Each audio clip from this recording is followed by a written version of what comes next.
వ్యాఖ్యలు చేశారు. ఇటీవల వైఎస్ జగన్మోహన్ రెడ్డి రోజు అంటే రప్ప అని వచ్చిన పదం ఏనాటి నుంచి వచ్చిందో ఆ రోజు నుంచి కూడా వైసీపీ నాయకుల్లో ఈ పదం ఊత పదంగా మారిపోయింది. దీనికి మరింత ఊతమిచ్చే విధంగా పేరు నాని కూడా రప్ప అంటూ మాటలు కాదు, అర్ధరాత్రి ఒకసారి కనుసాగి చేస్తే పని జరిగిపోవాలి అంటూ, అంటే ఒక విధంగా హత్యను ప్రోత్సహించే విధంగాను చంపేయాలంటూ కూడా రెచ్చగొట్టే విధంగాను ఆయన చేసిన వ్యాఖ్యలపై పెద్ద ఎత్తున దుమారం అయింది. దీనిపై పామర్ పోలీస్ స్టేషన్ తో పాటు వివిధ పోలీస్ స్టేషన్ లో కేసులు నమోదయ్యాయి. దీంతో ముందస్తు అరెస్ట్ నుంచి కాపాడుకునేందుకు ముందస్తు బెయిల్ కోసం హైకోర్టును పేరు నాని ఆశ్రయించారు.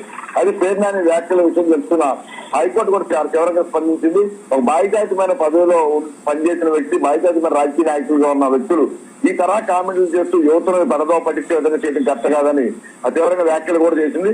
ముందస్తు బెయిల్కి ఎటువంటి రక్షణ ఇవ్వకపోగా ఇది పశ్చాత్తరంగా విచారణ చేయాల్సిన అవసరం లేదంటూ కూడా ఈ నెల 22వ తేదీకి వాయిదా వేసింది. అప్పటి నుంచి కూడా పేరునాని అజ్ఞాతంలోకి వెళ్ళిపోయి గత 4 రోజుల నుంచి కూడా ఆయన మాట కానీ మంచిగా కనిపిస్తున్న పరిస్థితి.